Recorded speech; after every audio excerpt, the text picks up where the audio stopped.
Welcome to another episode of Chax Chat. Join Chad Chilius and me, Dax Castro, where each week we wax poetic about document accessibility topics, tips, and the struggle of remediation and compliance. So sit back, grab your favorite mug of whatever, and let's get started.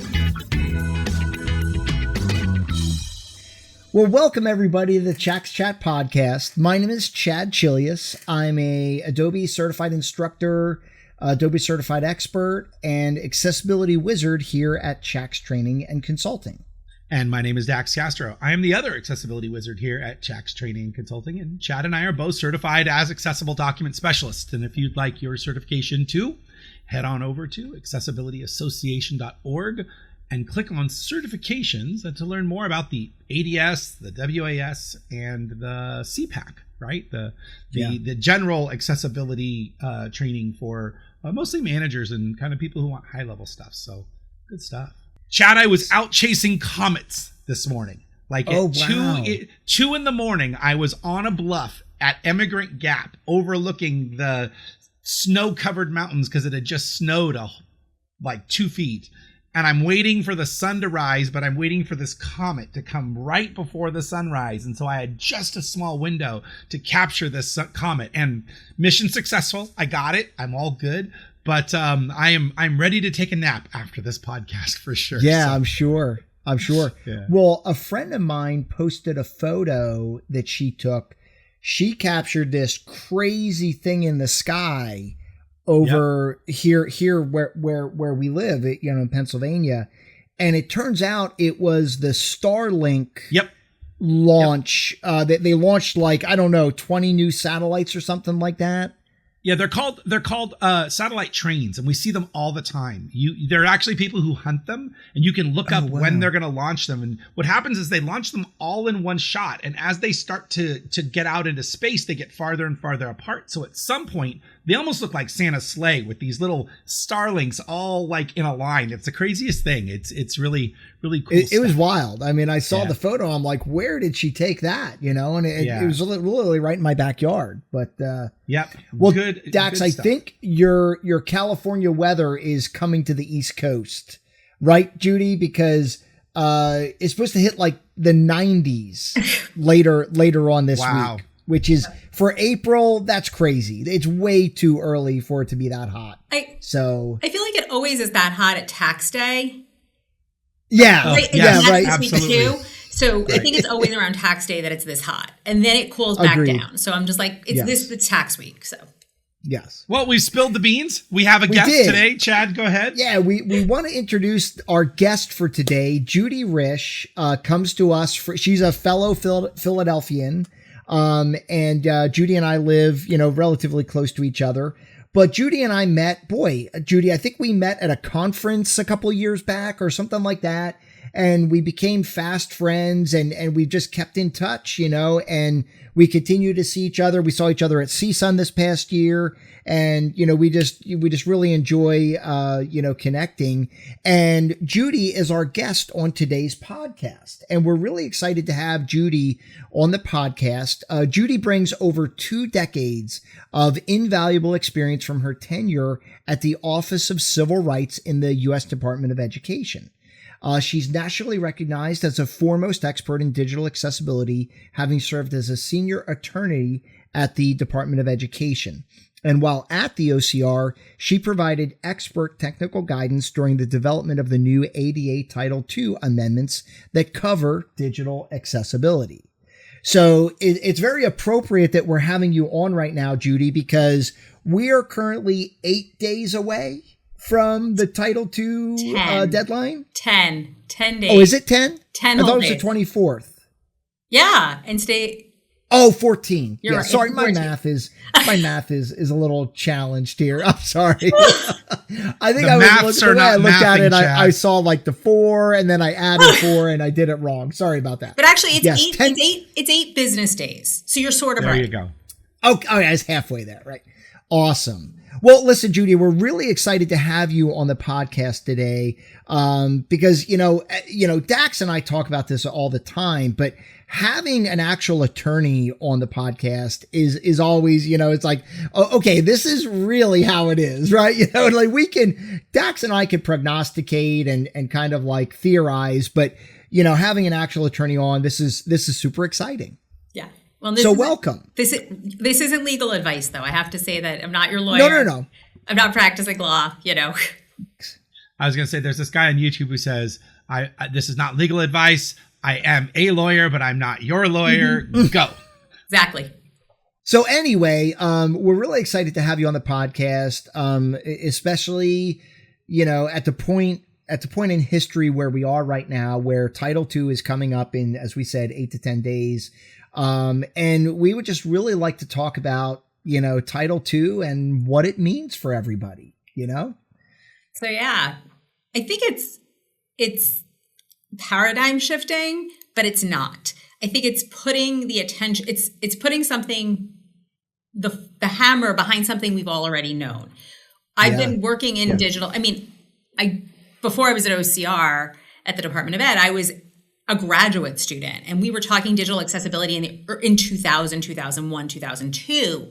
And, we've known about digital accessibility for many, many years. Now at OCR for a couple of years, I didn't work on it. And then eventually was working on it. Like for the last 10 years, I have worked, it's 10 plus years, intensely worked on digital accessibility, having worked on all different kinds of disability issues. So I think it's putting what we know into like, this is the hard standard and like something you can go to your boss and say, we have to do this now. But I think it's something all of us have wanted people to do for years. And so I think the regulations are more about that. And the regulations are for public entities.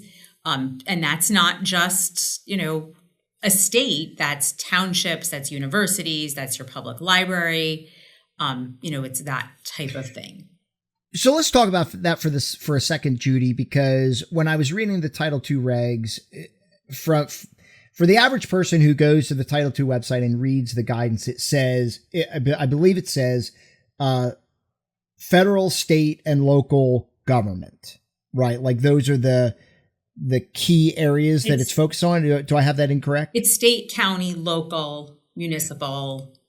Agreed. But like basically all government. Federal government is under its own stuff. So we're not going to take federal out. Section 508, right? Right. Yeah, correct. But so state, county, municipal, right? All government entities need to follow this guideline. I was just going to say village of Downers Grove. Village, we just did some training for Village of Downers Grove. Like I grew up in a borough, right? Mm-hmm. And there's a village right next to me, right? So, like I think a lot of people read this and they're like, oh, that doesn't apply to me. I work for company X and I'm not any one of these government agencies, right? Right. But the reality is those agencies are often our clients, right? And if you do work at any level for any of those organizations, I call it like the 6 degrees of separation, right? Within accessibility, right? Because it's really hard to avoid it, right? Or skirt the issue because you're going to be connected in one way or another more than likely. Right. And one of my favorite clients, because you always have a few favorites, you know that. My favorite clients is like a nonprofit that just serves university education stuff. And they were told by people, oh, you don't have to worry about this. You don't have to worry about it. And then they were like, wait. And, a handful of time before the deadline, they realized this. Now they're in good shape and they've mostly vendored products. But I think, they're serving universities. And so it's all that vendor stuff that's there. And because universities are often getting funded by the state, right? That's how the universities are connected to this. This applies to public universities. So they're part of right. The public universities, yes. We should talk about there's Section 504, but we have Section 504 for the EDU. Yeah. Right. I mean, there's still, like, when I was at the Department of Ed, we were working with public and private without these regulations. Because if you forget regulations, if you read the statute, like go back and read that Section 504 or Title II of the ADA statute, your program, service, or activity cannot discriminate based on disability. Right. I have an online whatever program, that's a program. You can't discriminate based on disability. It means it needs to be accessible. That's why like these regs, I think, are really important because they're giving us like a hammer, but it's something we've all known for years we need to be doing. I think the hard part though is really the shift for like, I think in the EDU world, right? Teachers, we hear, this is the thing no one wants to talk about. The opinion of most teachers that I've talked to, and I will not name any names, they have said, look, I do enough that I don't get paid for, let alone learn this accessibility stuff. I'll let someone with an IEP figure out how they're going to deal with whatever I'm giving them, but I'm not learning how to make my documents accessible. And the barrier is they're used to taking screenshots of tables and dumping them into their Canvas LMS. And now that they've got to have to understand what structure is and how to make a table accessible, and why can't I just grab the screenshot from my tried and true tested way I've always done it, that's a huge shift. And it's been resistance. Yeah. Well, and listen, like, and I'm going to talk about this. I have to be careful about it. But somebody that I know very close to me who is a teacher, she is having to, create content. And the powers that be are like at the very end adding the statement, oh, and by the way, remember, it's got to be accessible, right? So they're telling her this without any guidance, without any training, without any education about how to make it happen. It's true. It's insanity. Exactly. Right? Yeah. No, I think we're telling people to do stuff that we're not giving them the tools to do it. I mean, this is like asking someone to speak, Klingon. Let's pick on Klingon today. It's to speak Klingon and not to have taught them Klingon. I mean, it's the same as we were talking about. I was a special ed teacher. I mean, I had my undergraduate degree.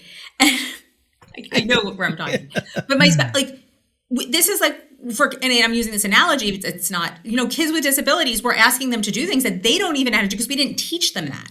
And I think that's the mistake. And then we have teachers and like people just going out on the internet and picking random YouTube videos. I'm here in an environment of videos that I trust, right? Like your stuff I trust. I'm not going to look at it and be like, oh no, they're getting it wrong.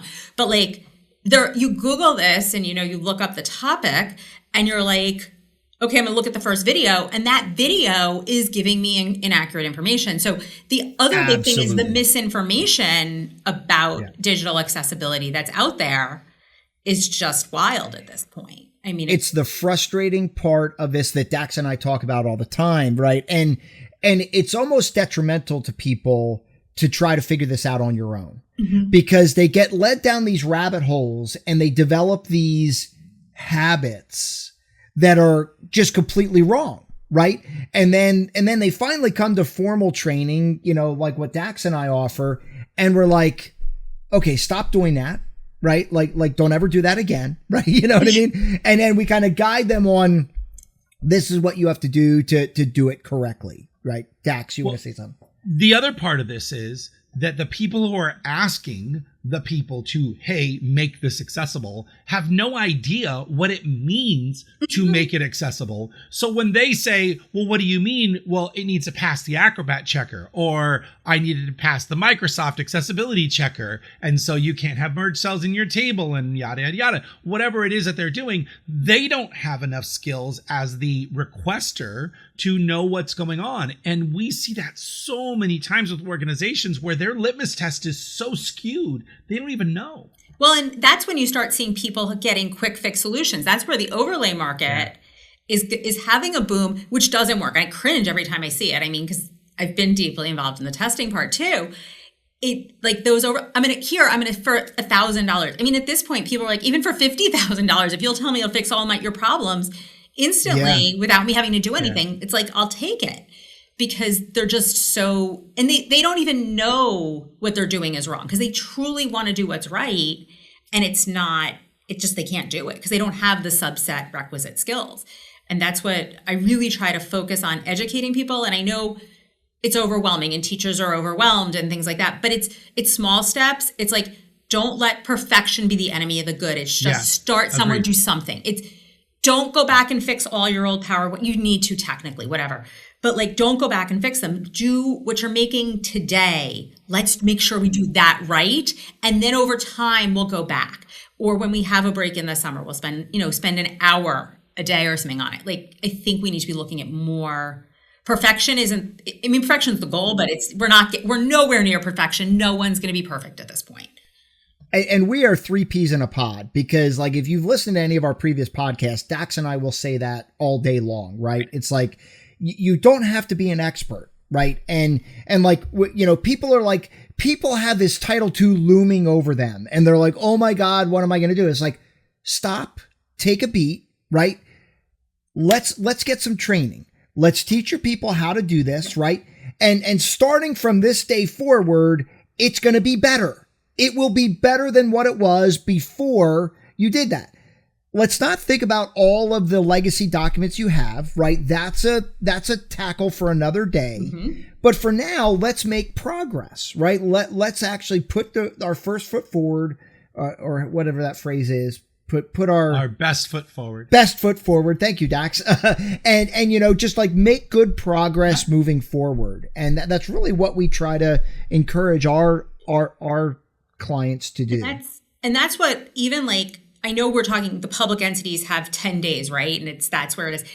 I am at the point where I'm like, no, this needs to be a wake up call for everyone. I don't care who you are, because this is the time to be thinking about it. Like, look, I'm going to own this. These regs, because I was still in school, so I get to be that way. These regs are 25 years too late. If we had did this when they did 508 back in 99, 2000, 2001, we would be in a totally different position. But we have 25 years of content, really 40 in some instances, because some of the library databases are so big. But 25 to 40 years of content we've got to remediate. It's not happening overnight. So we just have to start somewhere, and don't get hung up. Like, people, and you were just saying that, like, what about this or what about that? It's not, don't get hung up on that. Find something, start somewhere. And by the time you get good at the basics, you'll be ready to tackle the big stuff. And Judy, you could correct me if I'm wrong. And maybe I should not be making this statement, right? But in light of our current situation, right? Like, the idea that the Department of Justice has an army of people that they're ready to send out into the world to enforce these guidelines is kind of like, not really reality, right? You're correct. But OCR, the Department of Ed, still has a digital accessibility team. So they are there as an entity. They are still there. And it's not about the federal enforcement. Like, I'm worried about federal enforcement, but I'm worried about two other things. Private litigation. We've seen in the private entity space those drive-by litigations. And in the same states, the California and New York, where the damages are worth it, they're also worth it in the public sector. So I'm worried that that's the private litigation. And we don't know what touches which state, because this is online. So it's a little different. So like, I don't want to get into it, but like, there's that piece of it. And also, there's the piece of me that really, why I get out of bed every morning and go to work, is because I care about people with disabilities. And I talk to clients, and I have new clients who are like just starting their journey, and they're going to be out of compliance, and we own it. And it's judgment free on that part, that you're out of compliance. I'm not happy about it, but I'm going to live with that, and I'm not going to judge you for that. The only time I judge is when a person with a disability is standing at the door saying, hey, I want to take this class, or I want access to this document. And you say, you know what? Come back in 6 months when I'm ready for you. That is when I care. And the problem is, the inaccessible digital content we've had has led to that outcome over the years, or people just being told to go away. And that is unacceptable to me. So we need to be working on moving forward to being able to provide that access. It's about equity. And yes, no one's standing in front of you today that you know of. So I think that what's interesting is that people need to be thinking about the gist of Title II is that for so many years, people there's been no precedent to kind of push forward the one person or the two people that need that access to that information. And it's this pushing mud uphill. And now Title II, I think what Title II does afford is it gives a platform and a shield for people who have been pounding on the doors of agencies, whether that's government or EDU or other sectors, to say, look, I've been saying this. I need this now. And here's this big stack of rules that says you've got to do this. And what somebody else told us is that the sad truth is that there are still a sector of entities who will say, sue me. It's cheaper to do the litigation than it is to fix it. And Chad and I, where we come in, is we say, look, we want to teach you to fish. We don't want to remediate your documents. We want to show you how to use these programs. I was just at a conference this weekend, and we were just talking about this very thing, about how this person had been dumped into their job, and they were a teacher, and they had to deliver something as a PowerPoint presentation. And they were like, look, I don't do PowerPoint. I don't even know how to use PowerPoint. And so the teacher said, well, everybody knows how to use PowerPoint, right? And the point is that we're expected to know how to use these programs without any training at all. No. And then when it comes to accessibility, you're like, hey, it doesn't work. I don't know what to do. And all this content's inaccessible. So we love to teach people how to use the programs the right way so that you can get 80% there without even having to really try. Right. And I think that's the goal, is really that I'm not asking for perfection. I'm asking for you to be thinking about it. Like, if you, as you're building a slide deck, if you're putting alternative text on the image, that is going to make a huge difference in the accessibility. And by the way, in the moment, you're remembering especially in a teaching situation, you're remembering your pedagogical purpose behind that picture and whatever. So that I 100% agree with you. We need to be looking at teaching people how to do this for themselves.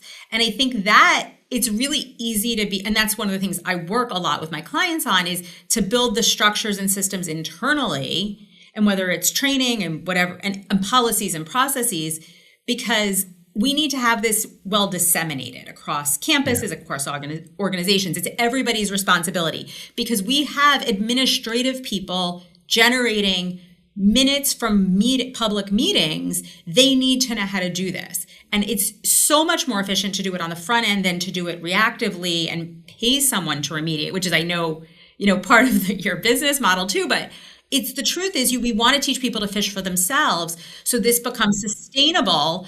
And I think it's so important that we do it that way. And it's a mind shift. That's what I talk about a lot in the education setting when the teachers are pushing back. What's really going on is we have, and I feel really strongly about this, is that we've always looked at kids with disabilities. We send them over to special ed. They go over there, and we do it in higher ed too. We go to disability services. They go over there. They're their problem, and they're not their problem. Yeah. They're our problem. They're all of our problem. And it's not a problem. I don't ever want it to come off that way. But it's all of our responsibility to give them access and to make sure it's done right. And by doing that, I know you're going to agree with what I'm going to say, by doing that, we're making it better for everyone, because better accessibility is better mobile access, is better universal design, is better access for everyone. And I think we forget that part of it too. We have a client who came to us and said, look, we just took your training, but we've got this other document. It gets produced every month. And here are the 8 things that I need to ask you. We're doing some consulting hours. And the process that they were using to create this monthly document was 7 different contributors, all contributing Excel files and PowerPoint files and PDFs and Word documents. And no one was making it accessible except the one person who had taken our class. And she was like, how do we solve this? And my answer is, well, we need to get everybody on the same page. And she goes, that's not going to happen. These people aren't going to do all this stuff. And then I said, well, then your answer is you're going to have to send it out and get it remediated every time. We would rather not do the remediation. Chad and I started this business going, we are not doing remediation at all. Remediation really is a byproduct of the client going, look, we've done all we can to train our staff moving forward, but we've got this backlog of stuff that we need help with. And then we started doing more and more of it. So that was kind of out of necessity for our clients. No, and I know that. I'm not. Yeah, for sure. But the remediation model, I mean, there are just some things we have to remediate. They're going to be documents that we just absolutely have to send out. There's nothing we can do to not fix them. They're historic documents. We need them, whatever. You absolutely have to do it. But I think trying to get, like, I have schools where, like, I'm going to spend $250,000 to get a whole bunch of documents remediated. I'm like, okay, so what are we getting remediated? And they're like, we're going to remediate a syllabus. And I'm like, no, we're not. Because we're going to have to update that in 6 months or the next semester. And that's insanity. We're not going to keep paying to remediate this every 6 months. Let's build it right and be done with it. Exactly. Like what we would say is like, okay, let's build you a template, right? Let me build you a template for your syllabus so that when you update it next quarter and you save it as a PDF, you're going to be 90% there right out of the chute. You know what I mean? We always say, especially in Microsoft Word, we always say like with a little bit of due diligence, you're going to get really, really far very quickly, right? It's not like it's a deal breaker or a huge level of effort to make that compliant. But what we find out though is the clients aren't making that syllabus in Word. They're doing it in PowerPoint because that's the program they know. And you're like, why the heck are you using PowerPoint to create these documents? It's not what the tool is for, but no one's told them that. And that's the program they're comfortable with. So that's where they are. And then they're like, why can't I have multiple headings in a document? Why can't I have footnotes? Why can't I have complex tables? Because you're using the wrong tool to do the job. It's like Excel is the worst program to make accessible anything. And Chad and I were just talking to a client the other day and said, look, you need to take your tables and copy them out of Excel and paste them into Word so that you can make them accessible. Like, we're not going to do that. We're the accounting department. We're in Excel. That's how we work. All right, well, then you're going to be sending it out for remediation because it's going to be a while. Microsoft's doing a great job of updating Word and PowerPoint to make more strides in accessibility, but Excel, it's got a ways to go. So you got to either change the way you build the document or be ready for work at the end. Yep, I agree 100%. I mean, and the Excel issue has really come to my forefront in the past few weeks. It's funny because Chad and I we talked about this at CSUN actually, about this issue and the accessibility of Excel, because I think we have people who want it and it's just hard. I mean, there's so much going on and it's so hard.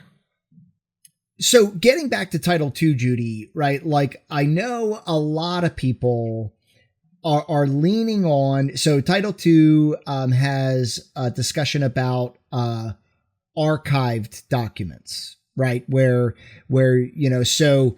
But I mean, I find that a lot of people are like, oh, we'll just archive everything. It's like, wait, hold on a second, right? So like the regulation with archiving is as long as nobody needs it moving forward. Well, there's a few other little things. I wrote an article about created a video on what constitutes whether something is considered an archived document or not.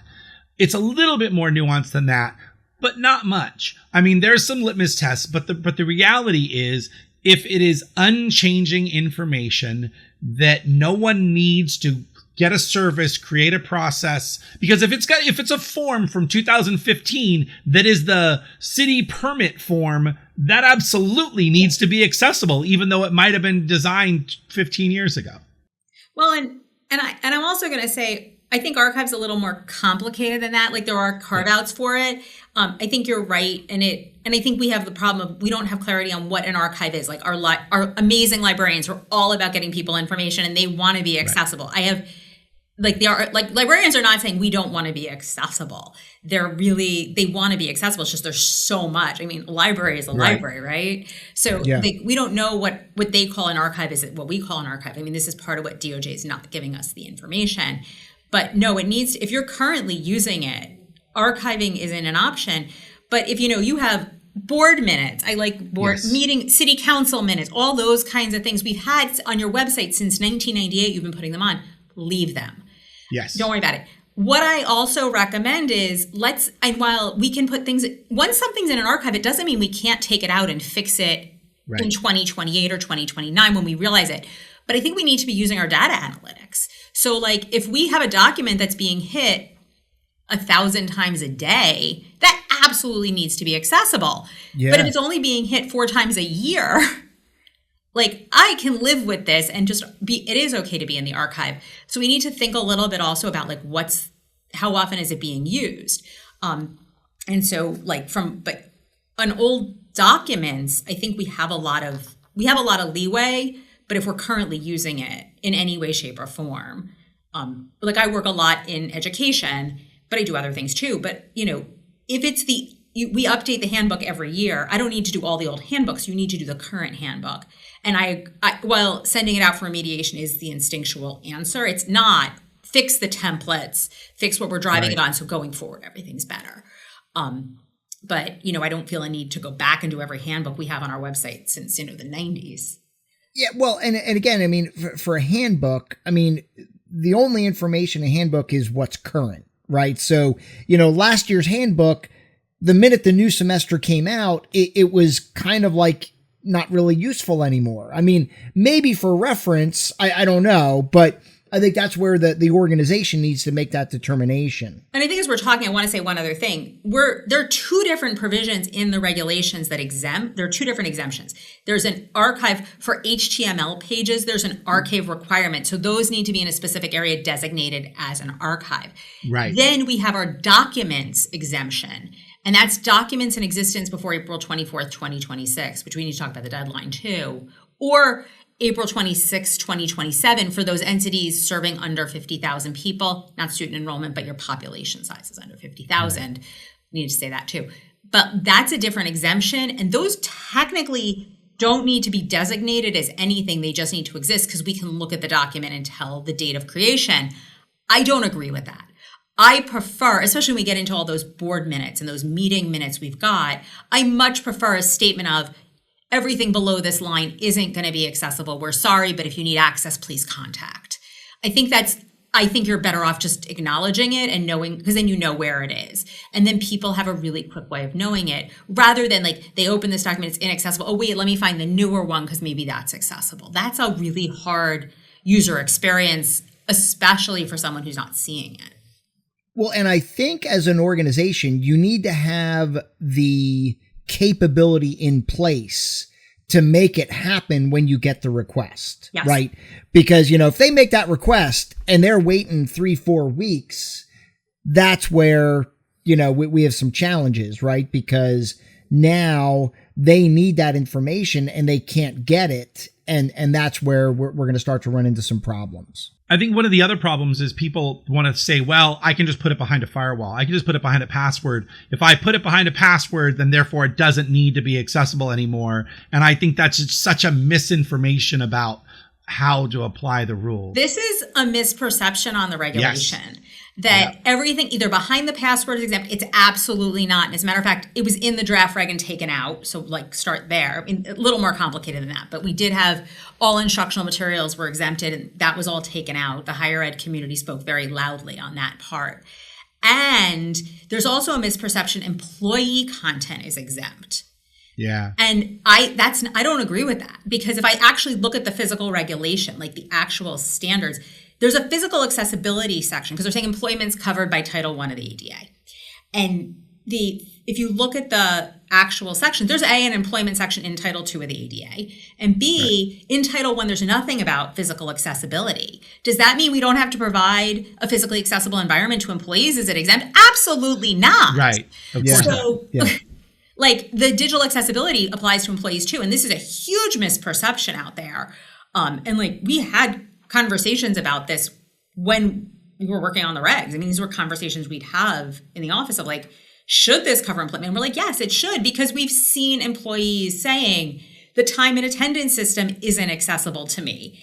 And the fact that I have to call someone to enter my time and attendance when no one else does, that's inequitable. Yeah. Well, and it's self-disclosure. You're having to disclose a disability that you shouldn't have to, right? I was just talking to somebody the other day about colorblind design.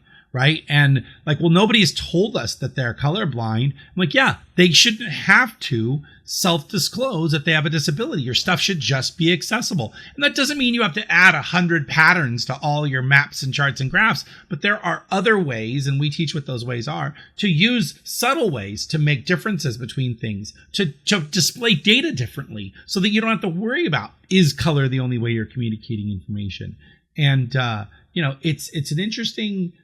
it's interesting when people without disabilities they forget the perspective and they start to fall into well, I can just make a document for those people. And I'm like, ooh, you wouldn't just have a fountain for those people. You don't want a wheelchair drinking fountain and a non-wheelchair drinking fountain. You just need a drinking fountain. The regs actually considered this. They say conforming alternative versions are only usable when nothing else is really there. It's not agreed. And it's not an option. Like I think like the one place I think that conforming alternative version is viable is like virtual tours.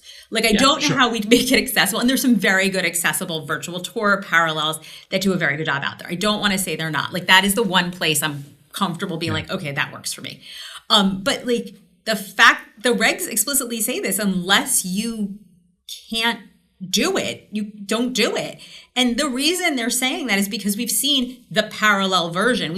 I've been around long enough, unfortunately, no, parallel versions don't get maintained. There's a company out there right now who's offering a service that takes a PDF document and converts it to HTML as an alternative accessible version. And my argument to that is, but you can make that accessible. You can make the PDF accessible. And what they do isn't actually fully accessible because they have a big gap for tables, for advanced tables, and they have a big gap for reading order. And so while on the surface it handles some things, the reality is if you've got an image of a table in your PDF document, you can make that a live table. An alternate version is not the alternative there. Do it right.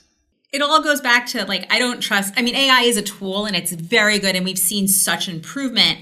I still don't trust it. I was talking to someone about this the other day and they were saying it's like a teenager, and as a parent of a teenager, I'm comfortable saying this, you trust but verify. Like you can't trust their work, or an intern, you check their work. You can't rely on it still fully. Nope. I know Dax and I have been talking to clients in the past, and they've said to us, well, we don't have anybody at our company that has a visual impairment. And we're like, are you sure about that? You know what I mean? Like, listen, in this meeting that we're having right now, Judy, you and I are using assistive devices, right? You know what I mean? Like I'm at a point in my life that without these, Dax has them too. But I'm at a point where without these, I'm not very useful, right? I mean, unless it's a big billboard, I'm like, I can't see anything, Yeah. So, you can't make that judgment, that, there's nobody at my company that has a visual impairment, because I guarantee you at some level they do. Well, or what happens tomorrow? Right. The disabilities can be temporary. And to be honest, we say, there are 12 million people with vision disabilities in the United States. However, there's only 1 million people who are blind. That is a small percentage of the people with disabilities, but we tend to think of accessibility and document accessibility as just all about people who are blind and screen readers. And it is so not.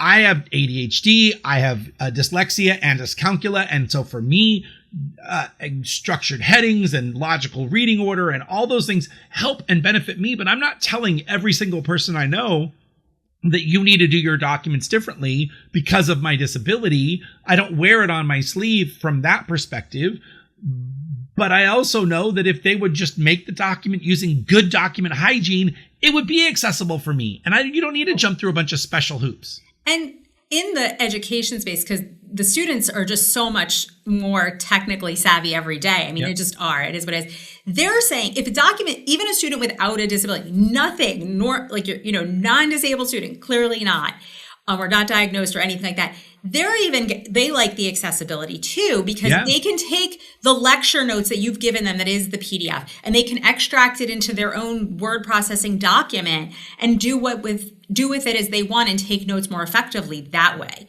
Because that's how they're being trained from elementary school, is to take the lecture notes that you're given and fill it in, because that's what we do with technology. We can give you the access to that information. And if it's accessible, they have all the options. So yes, it makes it better for the students with the learning disabilities and those types of issues. And that's what that was my focus when I was a teacher was, the LD population and those types of disabilities. So it's a place close to my heart, but it makes everybody's life better. It's everybody's user experience better. It makes your mobile experience better. And I think we forget that. I think it also, accessibility, and Chad and I can give you a ton of stories of this. When you have to think about the accessibility of your document, it makes you validate the content you're putting in it. It makes a better document because you have to think about heading structure and logical reading order and what's the purpose of this image? Is it meaningful or decorative? And that makes a better, more well-rounded document. Did I describe that chart or graph in my body copy, or am I going to have to write alt text? All of that benefits everyone and makes a tighter, better document for everyone. Yeah. Fully agree. It really does. I mean, tables are a classic example, right? I always give this story where I'll do this with my clients. I'm like, is there any way we could simplify this table? Does it need 3 header rows at the top of the table, right? And a lot of times they'll like sit and evaluate it, is like, oh, no, I don't think we do, right? It's like, yeah, that's exactly what I'm talking about. Let's simplify. Let's make it easier for everybody to consume that content. Yeah.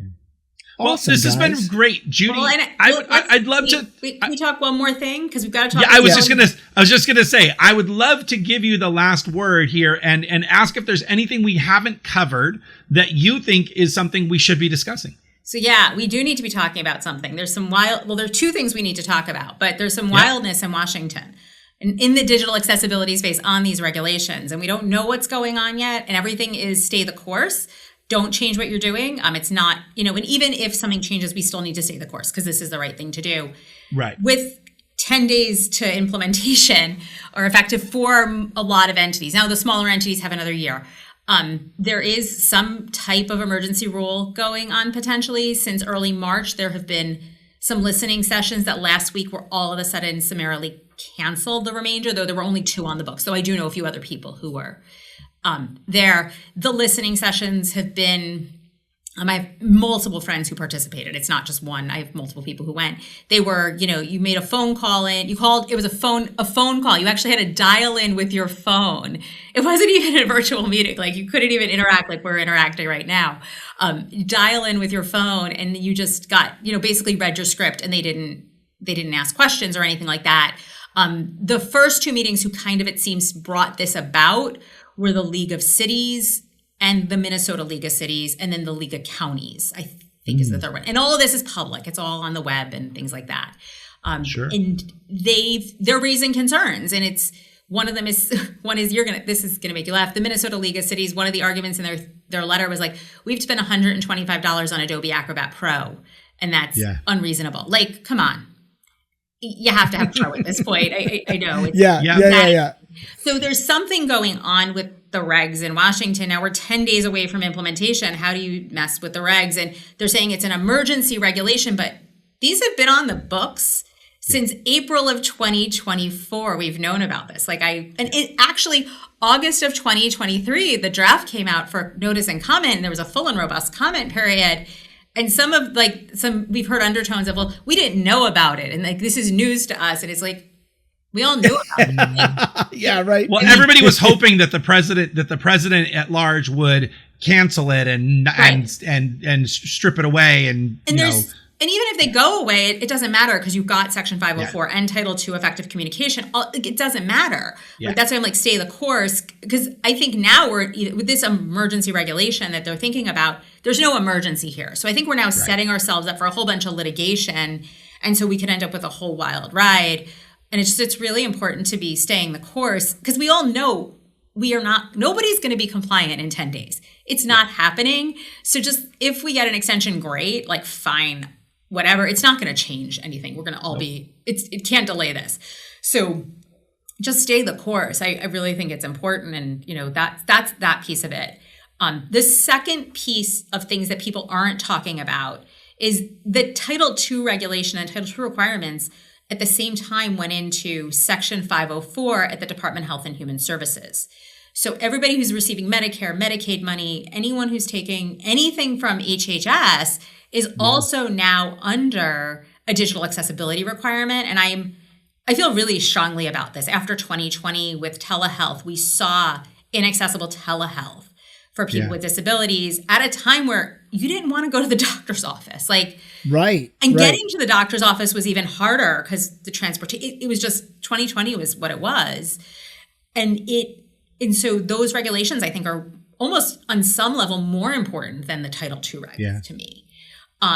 Because I saw a story. I was watching social media, and this person had said, "Look, I went to the doctor and said I need a sign language interpreter to be at my appointment so I can understand." And they're like, "Well, what do you mean?" "Well, you're hearing me now. You are interacting now over the phone." And she was using a TDD. She was using the teledive. She's like, "Yeah, but in person, I don't have this device." And they're like, "No, we don't do that." Right. Well, it doesn't. There is no we don't do that. And, you have to. And in the end, they told her, no, find a different doctor. Well, and the telehealth platforms weren't letting a third party in to let that interpreter in 2020.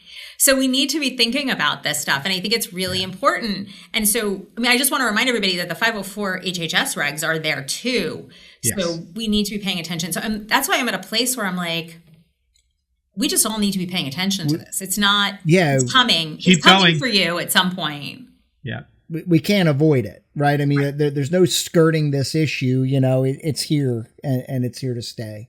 Well, and I think that eventually that we're going to go the way of Canada. This is just completely my own opinion, but I truly believe that in the next 10 years, we are going to see the AODA type rule set hit the United States. And I think as the presidential side of the aisle swings from one side to the other, because that's what makes this nation great, is it goes from ultra conservative to ultra liberal to back and forth and somewhere in between, that when we get to this other swing, we're going to see this thing. And I think people think it's bad now. Be ready, because in AODA, you as a manager can be sued personally for up to $150,000 for egregious, knowingly, trying to say, look, sue me, I don't care. Well, I'm not even sure that it's going to need to be a shift. We've seen, and there's one right now in the federal legislature, a bipartisan bill on digital accessibility. Now, it doesn't have great traction, but it's still bipartisan. I mean, this is not everything's political on some level, right? But this isn't political in the way other things are. Like there's, the administration in the Title III space, the private entity space, has come out and said digital accessibility is needed. So I don't think this is something that's like, nobody's saying we shouldn't have digital accessibility. It's just how aggressive of our timeline should it be, I think, is the disputed kind of thing. And I think to some degree, we've already seen like the AODA-esque, right? Like with California, Colorado, right? Like that's a little bit AODA-esque, I think. I mean, I don't think they've been as heavy-handed, right? To your point, Dax, about, being able to sue at the personal level. But, California and Colorado, they've both come up with their own regulations that are specific to that state. And, they're enforcing it. Well, and what's interesting, and we're in Pennsylvania, like we had a bill that didn't go as far as the Title II regs. So it was like, what's the point? But that was in our state legislature since the Title II regs have come out. The state of Washington went ahead and has adopted something, and they adopted 2.2. So as I'm talking to people, I'm like, we really need to be thinking about going to skip 2. If you haven't done anything, skip 2.1 and go right to 2.2, because the state legislatures are going there. So, and I don't see there's that much difference anyway. It's just... I was just going to say, you took the words right out of my mouth. There is almost no difference. People get caught up in these numbers and they're like, oh, we're only 2.0. Hey guys, there's 3 micro rule difference between 2.0 and 2.2 that impact documents. I think the biggest one that impacts people, this is for everybody listening, if you do forms, there is a rule about how close together a form field can be next to the next form field. And I think that is a huge impact for things like healthcare, who like to put 100 little tiny boxes all next to each other in their digital forms, because you have to have a 24 or 42 pixel border, a buffer zone around those, so you can't inadvertently click the wrong field. Right. Well, and even the hit area, Dax, right? They've defined the actual hit area that you need to have your button. What is it, 24 pixels or something? Yeah, that's like what that. I was just saying. Yeah. So I mean, like not only spacing between, but like the hit area itself. And again, that's just for benefiting everybody, right? Yeah. And I want to be clear though, like that even the Title II and the HHS regs both say like there's an exemption for minimal nonconformance. So like if it's supposed to be 24 and it ends up being 22 and it's not really impacting use, it's not a crisis. Now don't go ahead and just plan I'm going to do 22 because Judy said it's okay. It's not okay and don't do it. But accidents happen. And so I want to be really clear, like there's still like ways around it. Like, I mean, what I hope to be doing once everything goes into effect and more of my time is going into situations and being like, okay, this is minimal nonconformance. It's not impacting usability. I have that technical understanding because I've done the technical end, but I also have the educational pedagogical, and that intersectionality is harder to do. So I think we need to be thinking about that. Like there is still safe harbors and protections for us. If you're not perfect, that's why it's like, really try, like that it has to be 24 and that's too hard, so I'm not going to do it. Don't let that stop you.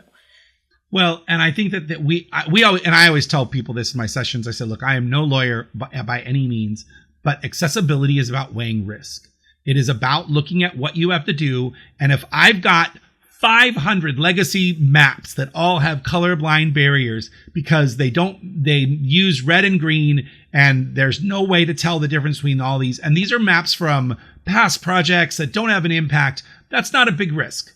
But if I'm getting people to vote on a certain border or a certain project, and the only way at my town hall meeting is for you to see this colorblind version, that's a huge risk. And so you have to be able to weigh those risks out and make educated decisions about what to do. We want everything to be accessible, but there are certain things that have more of an inherent risk than others. Well, and I agree with you 100%. This is risk management. I was in a while ago. I had left the federal government. And so I was still kind of figuring out who I was, right? And what I was doing.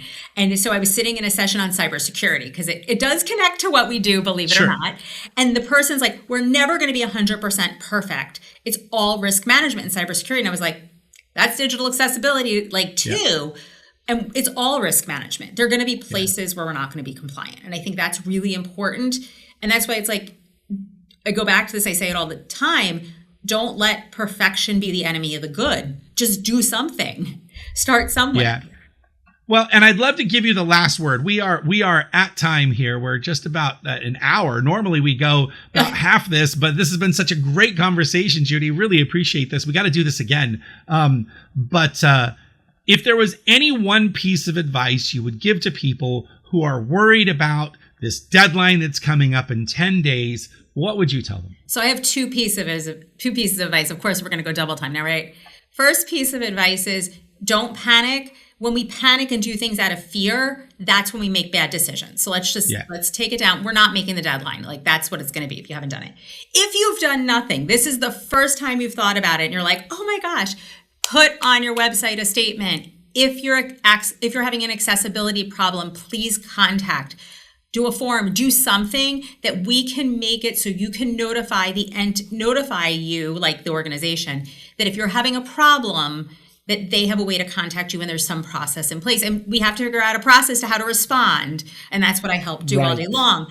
But at least make it known that you're ready to hear those issues. I was looking for something the other day and I was surprised by how few public entities had that statement. And I think it's really important to just like put those statements out there.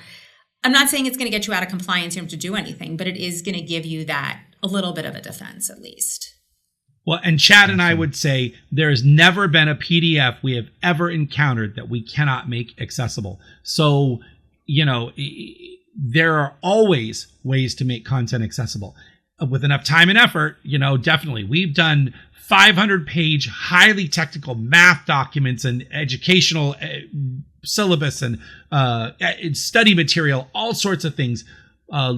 Org charts that have been just very complex, and all of that can be done. It's just a matter of time and effort. And if you do just a few key things as you develop those, you won't need us. Your document will be mostly there. So.